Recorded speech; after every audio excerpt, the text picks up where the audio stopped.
slides are coming. Yeah. Are you able to start without slides, or do you want to wait? Oh, yes, I'll start. What you've heard so far is what I term a top-down approach, which says that we will continue to have centralized grids, which are in fact located way over there somewhere, using technologies like nuclear and big solar farms and all these mega projects. I'm going to approach from the bottom up, which says, what is it that you can do? And what can happen within your community? I've been doing this now myself for 7 years. I do not burn anything for either heating or transportation, and have as close as I can get to a zero burning lifestyle. And I have done this, of course, by converting my house into a microgrid, where in fact I am in essence off-grid. And I do better than that. I sell energy to the grid, and they in fact send me a check every month. There are, of course, some policies which have been brought into place to try and encourage people to, as I call it, time shift, to charge your electric vehicle after 11 o'clock at night, and to in fact sell energy to the grid when the sun is shining. Are we? Oh, not ready yet. All right. And this, of course, has come into place with some very recent changes that occurred, that the Ontario Energy Board, led by under direction from the Minister of Energy, to go off and implement an ultra low overnight energy rate. And what this means is if you use energy at night, you will pay 2.8 cents per kilowatt hour. And if you, in fact, are using energy during peak time, it's going to cost you 28 cents per kilowatt hour, a ratio of 10 to 1. So that's tremendous incentive to go off and try and do as much time shifting as you can. Fortunately, as well, if you have some form of generation like solar PV, like I do, that I can dump the excess energy which I generate, and I get paid for that from the grid, but I get paid in energy credits, which is not really cash in the bank, but it's credits which I can use and save up for the winter, and then, as it were, end up throughout the year. All I do is pay for connection fees. I do not buy any electricity in the integral over the year. So and I'll explain how all that works if we ever get any slides going. I'm giving you the bottom line before I can even tell you from how I got there. But I've been doing this for as I said, 7 years, and have had a tremendous learning opportunity to understand how batteries really work. I do focus in on the fact that electricity is not everything. What the speakers have missed that have preceded me is the fact that there's a tremendous amount of geothermal energy And I, of course, take full advantage of that. And I do get efficiencies with my geothermal heat pump, which are not to 200 to 300%, but the very minimum I've seen is 425%, and I've seen it as high as 1,600%. And I'm quite happy to explain how all that works, but it means I'm using a whole bunch less electricity to heat my house. I'm running a heat pump. And using geothermal energy. I'll show you as well some of the pictures of how this was going as I was building up this microgrid.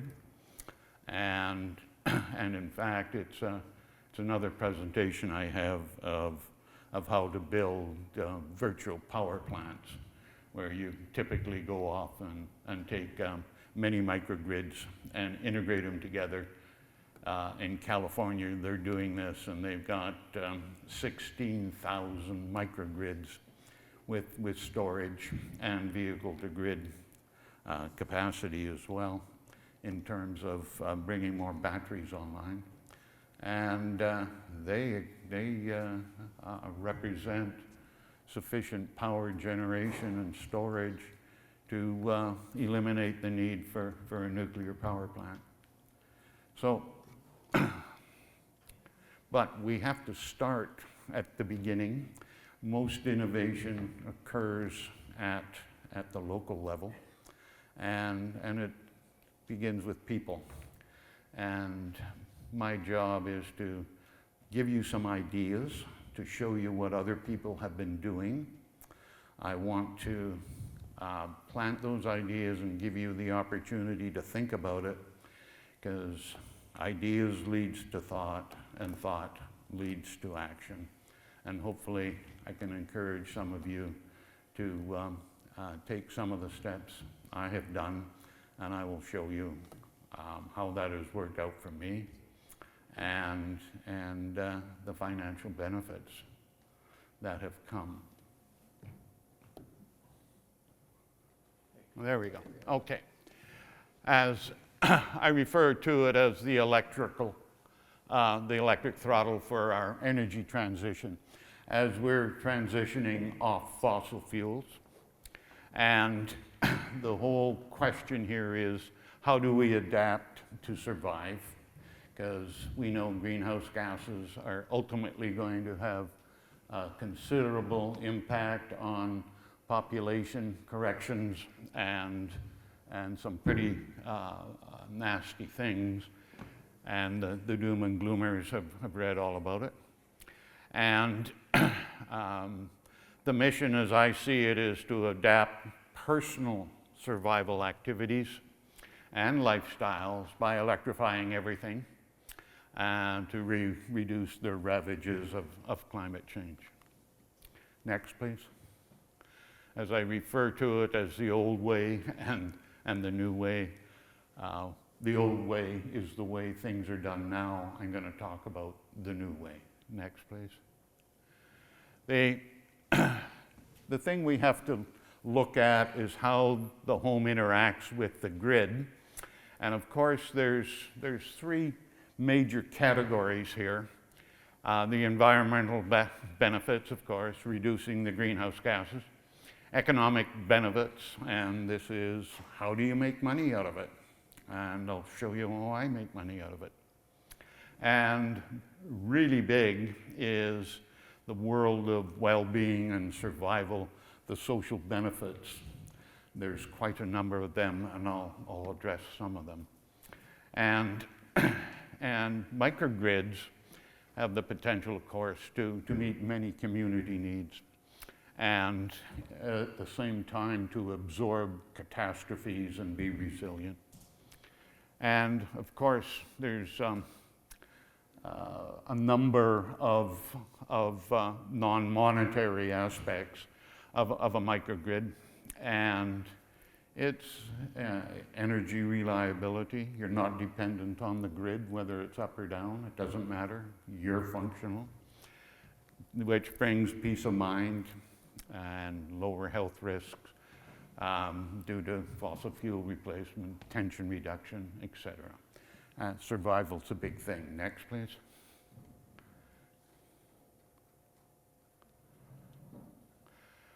Now, adaptation. We live in a world now where wildfires and floods and other natural disasters are occurring frequently. And we know that the frequency and intensity of those will increase over time.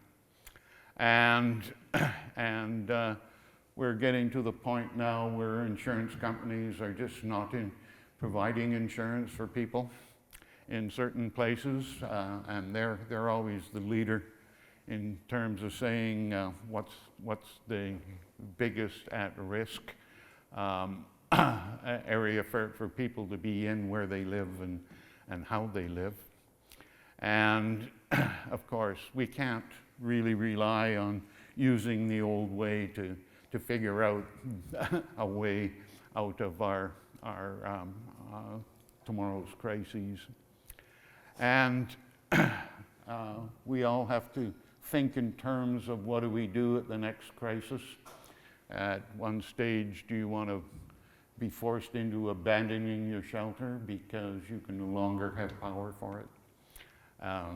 As some people say that electricity is as important as water to survival, and you can go maybe 3 days without drinking water, but it's very hard to go more than a day without using electrical energy in some way. And now I'm going to jump right ahead that says, look, there's some like 50 to 80% of energy. Okay, there we go. Site-specific losses in buildings, and people have used the term, you can improve on that by putting not insulation, but outsolation, where you build another container around your house. And hot water is, quite frankly, quite a major expenditure if you're using an electrical immersive heater right now. And within your house, you have tremendous amount of energy leakage through your windows, doors, and in fact, air infiltration. And of course, inefficiencies abound within your present house. And a microgrid is really a power island. You can disconnect at will and from the grid and function all by yourself. And I have gone a total of 220 days, 300 days. It was I only missed 2 months, where I lived off grid. I did not buy any energy. And so in essence, yes, I can survive the next disaster as long as it doesn't last more than 300 days. Next, please. Okay. The size of the electrical demand has grown by 13 times, and we heard a bit about that from earlier speakers. And we'll hear the term demand response quite often, which means when there is you turn on a light, that's an instant demand, and then the grid has to respond to that. So because the amount of energy consumed must equal the amount that is generated and provided through the grids. And microgrids, of course, are really performing that same function, only it is what it is. It mimics what the main grid does. You generate your own power, you consume it. The losses are very small. The distance from a rooftop solar array to your teapot or to your coffee pot is very short compared to the distance from here to Pickering. And so the losses are that much less. And there are, of course, a number of businesses and communities now that are coming up with some unique ways to invest and deploy energy options, and we'll hear some of that after lunch. Next, please.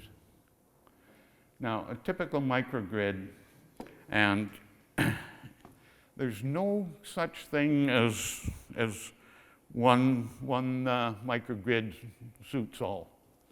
I'm going to start over here, solar, and we got wind and batteries, and as you can see as you go around, here's EVs, whereas EVs can have two-way capability, whereby you can draw energy from your sources, and you can also supply energy, preferably out to the grid.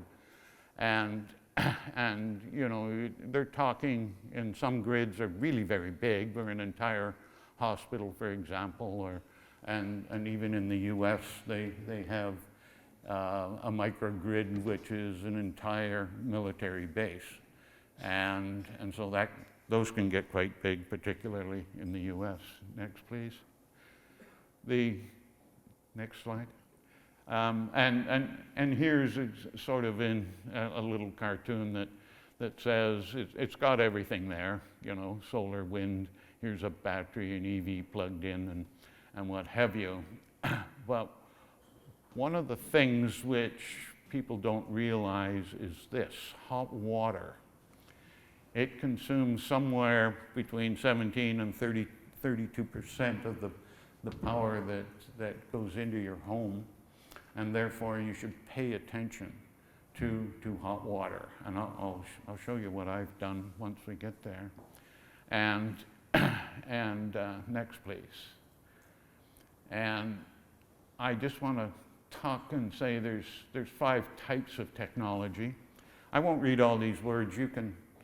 You'll have a copy of these slides and you can read them at your leisure. But we have to look at renewable solar and wind generation. We're going to talk quite a bit about heat pumps, and both geothermal and air-to-air. I function on a geothermal heat pump, which gives very much higher coefficient of performance than air-to-air. Storage is a big thing, but I say it's storage of electricity, but I also store heat energy. EVs, as we talked about, as being mobile batteries, and that's the way I look at EVs. I consider them as mobile batteries that can also be used for transportation, but the transportation is just a side issue. And of course, one needs to have some means of controlling all this, and this is where blockchain, AI, and Internet of Things comes into play. And but when we look at the 3 major stakeholders, and you say, who are the winners here? Well, clearly the building owners are a winner. In this case, Hydro Ottawa or Hydro One. The utility managers, they're winners. And in fact, because the utilities are winners, it means that they're also not escalating the costs to the rest of the community as rapidly as it would. Okay, next please. I want to show you a fair number of pictures. so that you can see what's happening in the rest of the world and within their communities. Here's, of course, the Netherlands, and if you see, here's a number of buildings. Every one of them has got some solar on their roof. And interestingly, they're all connected together to make a community. And this is not occupying land. It's already, the roofs are there. When you're in an airplane, you look out over a city, how many rooftops do you see? They're everywhere. And is the sun shining on them? Oh, you bet. You don't have to go and compromise agricultural land to access all sorts of areas where you can, in fact, put rooftop solar. Next, please. Here's an interesting one, which is a mobile microgrid. You see somebody put it in a trailer, and it's got a battery in it, and they deploy some solar, and they typically haul it to wherever in the world they need to go. And you can think in terms of your fire station and who's been knocked out and they don't have a backup generator. Deploy one of these, and you can keep them functional. Next. I do want to talk a little bit about grids. They're in North America, which includes Canada, US, and Mexico. There is the East and West grid, and Texas, of course. The Lone Star has its own, and if you notice right there where the three of them come together, there's some interesting developments going on there, which I won't get in. And as has already been pointed out, that there are each jurisdiction, typically each province and each state, but there's differences there. Each have an independent system operator, and ours is called the Independent Electricity System Operator in the province of Ontario. Next, please. Next slide, please. Here's the IESO Command and Control Center, and it's very much like you would expect the control system at the Johnson Space Center, and you can see some very big visuals showing how the grid is, and they buy and sell to neighbors all the time. In Ontario, buying and selling almost constantly with Manitoba, with Minnesota, Michigan, New York, and Quebec. And these are the people who are doing that, and as well as throwing the necessary switches when they're bringing on or opening up more power that's coming from let's say a dam that they'd had offline for some time, and they're bringing it back online because of demand. These are the folks that do all that.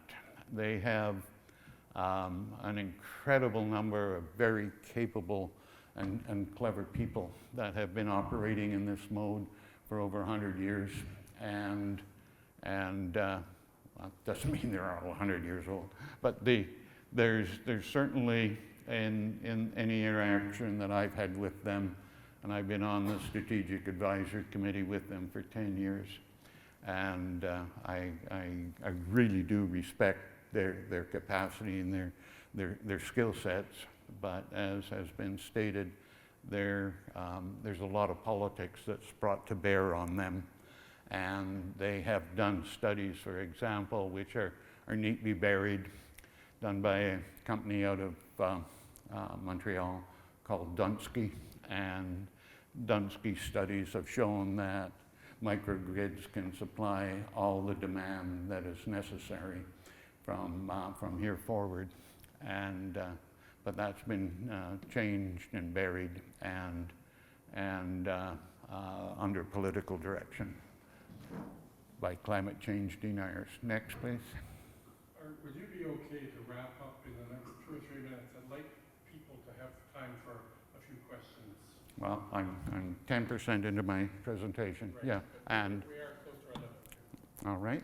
So I don't know where to go with this. How to get to the end. And it's just unfortunate that. Go ahead. Take a few steps forward, and I'll see what I can tell you about. Next. This is how susceptible we are. Next. There's some more. And this is what happened in May 22. Some more. Next. I just wanted to point out that, yeah, just pause here. Geothermal is really important because, well, actually, go to the next slide, please. What is happening here is we are sitting on top of a nuclear reaction that is going on in the center of the Earth, and that is at a temperature equivalent to the temperature of the sun. And that heat is lifting and coming up constantly to the surface. All we have to do is capture it. And I can show you what I've done. It's really important. You do not have to have electricity and turn it into heat. Why don't you just go capture the heat that's already naturally there? Next. And that just says the very thin crust that we have around the world compared to what's happening at the inner core. Next. Yeah. Next. I just want to show here some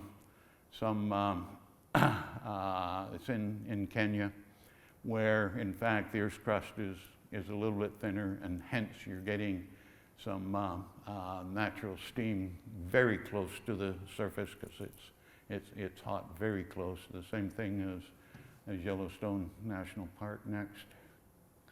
And typically what I've done is I have gone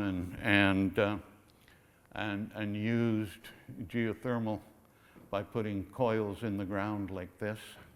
Here's one with coils were put into a lake or a pond, and here's where people have done some vertical wells. Next.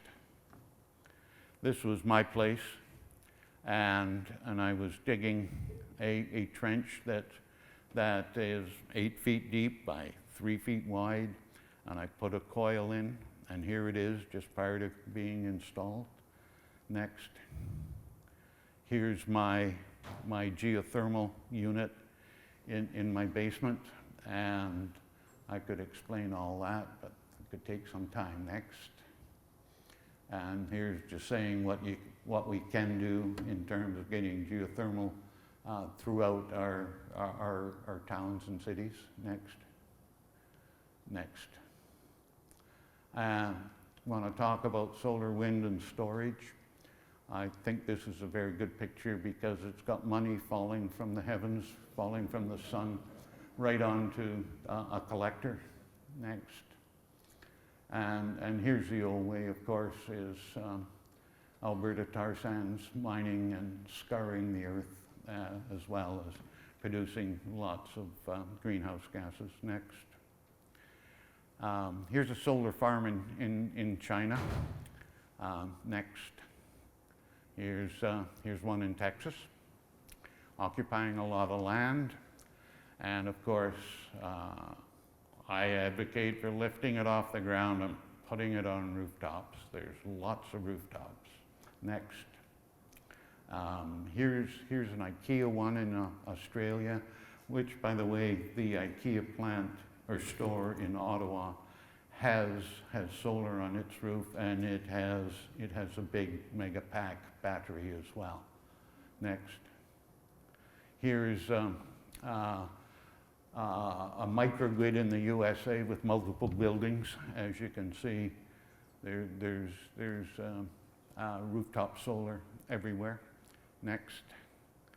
Here's a hospital complex in the UK that is just loaded with rooftop solar.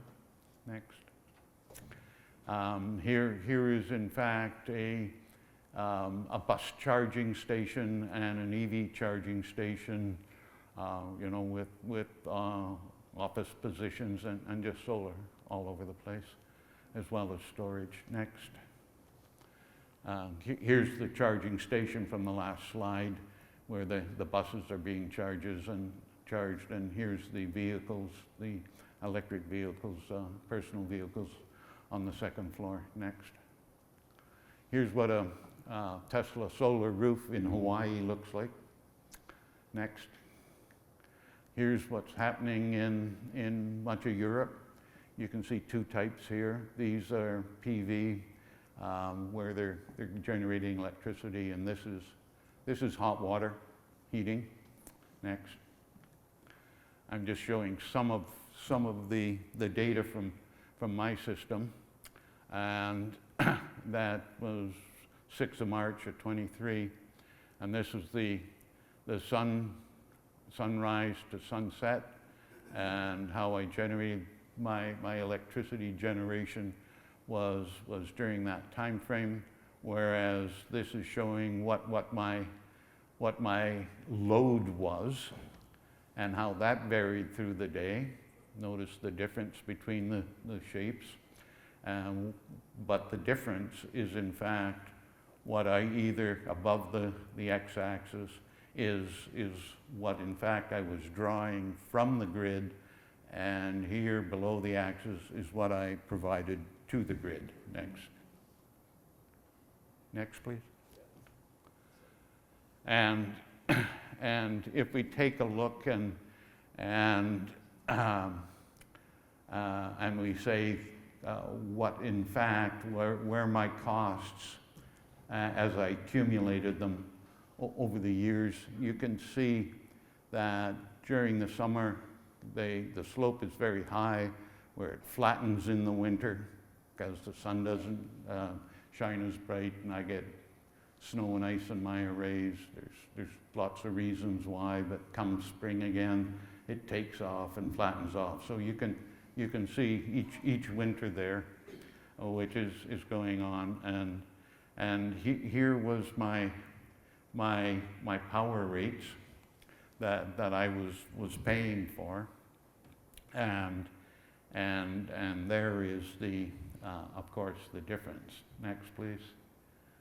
And I can control my batteries, and by how much depth of discharge I want to go. Next.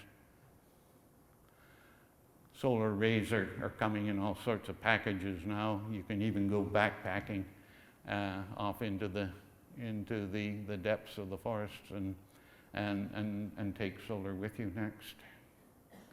This is a very clever solution for batteries, as done in Australia. They put batteries on telephone poles so that people in that surrounding area can not buy a battery for themselves, but they can use part of that battery. Next. As I say, you can never have too much storage. Next. Next. This is what you'll hear of Tesla megapacks. They're typically called 4-hour batteries. Each one of these can fit into one of your famous 18-wheelers that are running up and down our highways, and it's called 4 hours because it really has this many kilowatt hours, 3,800 kilowatt hours of energy storage, whereas it drains at about 1 kilowatt at that rate, so that gives you 4 hours. Next. And here's a big storage, battery storage facility in China at a cement plant. Next. There's a microgrid. Here's other generators, or at least not generators, but storage mechanisms, a big flywheel. Next. This is agrivoltaics, which is a process whereby we get We can grow things underneath the solar. It's not either agriculture or solar, it's both. Next. Here's what's happening in the Netherlands, where they have been leaders in agrivoltaics for some time. And you can see here they're building out solar on top of existing crops. And you can see wind in the background and other solar agrivoltaics going on in the background. Next. Here's one that shows how sheep they like the solar arrays because they can get out of the sun. And next. Vertical solar panels. I've got some of these on my house as well. Next. Here's floating solar farms in China, not occupying any land, and it helps keep the water cool for the fish. Next. Here's a big solar farm in China basically on land that is quite unsuitable for agriculture. Next. Here's what's happening in Morocco. Very ingenious ways to track the sun both in azimuth and elevation throughout the day. Next.